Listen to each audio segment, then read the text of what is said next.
तो दोस्तों, दुनिया के सबसे बड़े क्रिकेट त्योहार का मंच एक बार फिर सजने के लिए तैयार है। लेकिन एक मिनट, आईपीएल 2026 की ये जंग ना कोई मामूली जंग नहीं होने वाली। क्यों?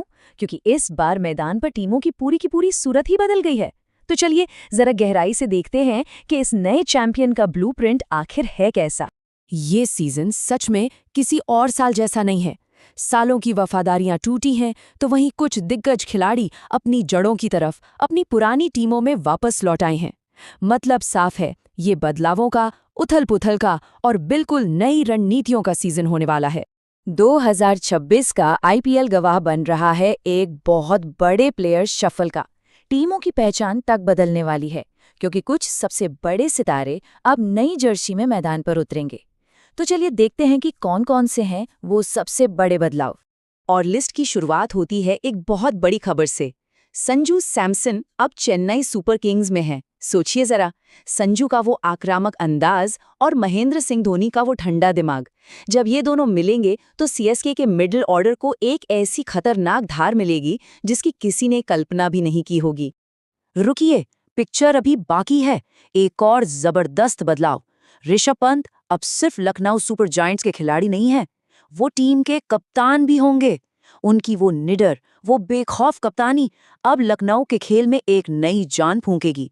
लखनऊ के फैंस के लिए तो ये किसी सपने के सच होने जैसा है कि नहीं? और अब बात करते हैं एक घर वापसी की। सर रविंद्र जडेजा लौट आए हैं अपनी पुरानी टीम राजस्थान रॉयल्स में। लेकिन सबसे रोमांचक बात जानते हैं क्या है? वो अब रवि बिश्नोई के साथ मिलकर लीग की शायद सबसे खतरनाक स्पिन जोड़ी बनाने वाले हैं। एक लेफ्ट आर्म स्पिनर, एक राइट आर्म लेग स्पिनर। ये जोड़ी किसी भी बैटिंग लाइनअप के लिए एक बुरे सपने जैसी साबित हो सकती है। तो सिर्फ खिलाड़ी ही नहीं बदले हैं, कई टीमों ने अपनी कमान भी नए हाथों में सौंप दी है। और ये नए कप्तान अपने साथ ला रहे हैं नई सोच, नई रणनीतियां और अपनी टीमों के लिए एक नई तकदीर लिखने का इरादा। ये बदलाव कितना बड़ा है, इसका अंदाजा आप इस लिस्ट से लगा सकते हैं। एक तरफ ऋषभ पंत का अग्रेशन है, तो दूसरी तरफ अजिंक्य रहाणे का शांत अनुभव। कप्तानों की ये जो नई फसल आई है ना, ये आईपीएल में एक नए स्ट्रेटेजिक दौर की शुरुआत कर रही है, जहां हर कप्तान का गेम प्लान बिल्कुल अलग होने वाला है। अच्छा, खिलाड़ी बदल गए, कप्तान बदल गए, पर सवाल ये है कि टीमें बनी कैसी हैं? कागज पर कौन सबसे ज्यादा मजबूत दिख रहा है? चलिए अब इस पर गौर करते हैं। अगर एक परफेक्ट संतुलित टीम का उदाहरण चाहिए तो सनराइजर्स हैदराबाद को देखिए। ओपनिंग में ट्रेविस हेड की विस्फोटक शुरुआत, आखिर में हेनरिच क्लासन की तबाही वाली फिनिशिंग, और इन दोनों को संभालने के लिए कप्तान पैट कमिंस का ऑलराउंड खेल, ये तिकड़ी किसी भी टीम के होश उड़ाने के लिए काफी है।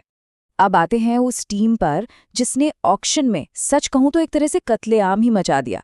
जी हाँ, राजस्थान रॉयल्स ने इस बार सिर्फ खिलाड़ी नहीं खरीदे, उन्होंने एक चैंपियन आर्मी तैयार की है। जरा इनकी ताकत तो देखिए। टॉप पर यशस्वी जायसवाल और सूर्यवंशी की विस्फोटक जोड़ी, बीच के ओवर्स में जडेजा और बिश्नोई का स्पिन जाल, डेथ ओवर्स में जोफ्रा आर्चर की वापसी से तेज गेंदबाजी को मिली धार, और आखिर में मैच खत्म करने के लिए शिमरॉन हिटमायर। मतलब हर मोर्चे पर ये टीम पूरी तरह से घातक लग रही है। 28 करोड़! जी हाँ, सही सुना आपने। ये चौंकाने वाली रकम चेन्नई सुपर किंग्स ने सिर्फ 2 अनकैप्ड भारतीय खिलाड़ियों प्रशांत वीर और कार्तिक शर्मा पर खर्च की है। लेकिन रुकिए, इसके पीछे एक बहुत ही सोची समझी रणनीति है। ये है सीएसके का नया फिलॉसफी, यूथ फर्स्ट। वो हमेशा की तरह भविष्य की टीम बना रहे हैं। युवा जोश और घरेलू टैलेंट पर एक बड़ा दाम खेला जा रहा है, और उन्हें गाइड करने के लिए होंगे संजू सैमसन और एमएस धोनी। ये एक बहुत बड़ा रिस्क है, लेकिन अगर ये सफल रहा तो सीएसके का दबदबा अगले कई सालों तक कायम रह सकता है। तो इतने सारे बदलावों, इतनी नई रणनीतियों और इतनी मजबूत टीमों को देखने के बाद सबसे बड़ा सवाल तो अब भी वही है कि इस बार आईपीएल का ताज आखिर किसके सिर सजेगा। आईपीएल की नई रणभूमि तैयार है, और ऐसा नहीं है कि सिर्फ राजस्थान या चेन्नई ही रेस में है। हर टीम ने अपने हथियार तेज कर लिए हैं। मुंबई के पास बोल्ट और बुमराह की जोड़ी वापस आ गई है, तो आरसीबी के पास सॉल्ट और कोहली की आग उगलने वाली ओपनिंग जोड़ी है। यकीन मानिए, ये मुकाबला कांटे का होने वाला है। कागज पर तो हर टीम चैंपियन दिख रही है, हर किसी का ब्लूप्रिंट एकदम परफेक्ट लग रहा है, लेकिन असली परीक्षा तो मैदान पर ही होगी। किस टीम की रणनीति काम करेगी और कौन दबाव में बिखर जाएगा। 2026 की ट्रॉफी आखिर कौन उठाएगा, ये तो वक्त ही बताएगा। अगर आपको ये विश्लेषण पसंद आया तो ऐसे ही और भी दिलचस्प कंटेंट के लिए अभी सब्सक्राइब करें।